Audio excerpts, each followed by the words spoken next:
আসসালামু আলাইকুম। শুরুতেই বলতে চাই, আমার ভিডিওটি সম্পূর্ণ দেখার অনুরোধ রইল। আর যদি ভিডিওটি ভালো লাগে তাহলে অবশ্যই কমেন্ট এবং শেয়ার করবেন। আলহামদুলিল্লাহ, আলহামদুলিল্লাহ, শুকরান আলহামদুলিল্লাহ। আজ আমরা বিজয়ী, আজ আমরা স্বাধীন। আলহামদুলিল্লাহ।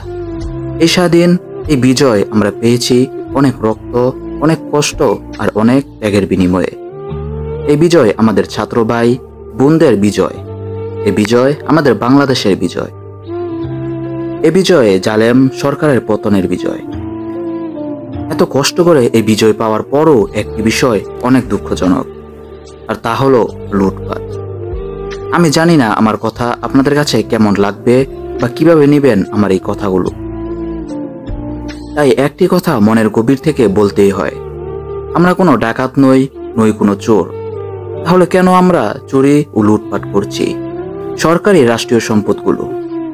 আজ কেন আমরা নিজেরাই নিজেদের ক্ষতি করছি?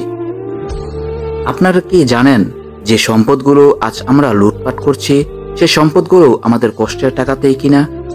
হোক না সেগুলো শেখ হাসিনার কিংবা কোনো এমপি মন্ত্রী, কিন্তু সেগুলো তো আমাদের কষ্টের টাকাতেই কেনা। তাহলে চলুন একটি উদাহরণ দেওয়া যাক। যেমন মনে করুন, যদি এগুলো অর্থাৎ সম্পদগুলো কোনো এমপি বা মন্ত্রীর বা শেখ হাসিনার সম্পদ হয়ে থাকে, তাহলে রাষ্ট্রীয় কোষাগার থেকে টাকা নষ্ট করে নতুন কোনো জিনিসপত্র কিনতে হবে না। ফ্রিতে আমরা ব্যবহার করতে পারবো সে সম্পদগুলো রাষ্ট্রীয় কাজে। আর যদি এই সম্পদগুলো রাষ্ট্রীয় হয়ে থাকে, তাহলে ক্ষতি আমাদেরই হবে। আমাদের টাকা দিয়ে আবার নতুন করে কিনতে হবে এই রাষ্ট্রীয় সম্পদগুলো। তাহলে দেখা যাচ্ছে ক্ষতি আমাদেরই হচ্ছে। তাই আসুন আমরা সকলে একত্রিত হয়ে আমাদের রাষ্ট্রীয় সম্পদ আমরা নিজেরাই রক্ষা করি, ফিরিয়ে দিয়ে আসি আমাদের সেই রাষ্ট্রীয় সম্পদগুলো। আর যারা আমাদের রাষ্ট্রীয় সম্পদগুলো নষ্ট করতে চাচ্ছে বা নষ্ট করছে, আসুন তাদেরকে আমরা সবাই মিলে বাধা দেই, নয়তো আমাদেরকে অপমানিত হতে হবে অন্যান্য রাষ্ট্রগুলোর কাছে। চোর হয়ে থাকতে হবে আমাদেরকে অন্যান্য রাষ্ট্রগুলোর কাছে।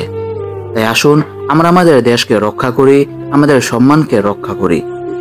পরিশেষে আমি একটি কথাই বলতে চাই, আমরা স্বাধীন হয়েছি আমাদের ছাত্র ভাইদের আন্দোলনের কারণে। সুতরাং আমরা চাই স্বাধীন হয়ে থাকতে। আমরা চাই না চোর ডাকাত হয়ে থাকতে, আমরা চাই না অপমানিত হয়ে থাকতে। আমরা চাই আমাদের সম্মান নিয়ে বেঁচে থাকতে।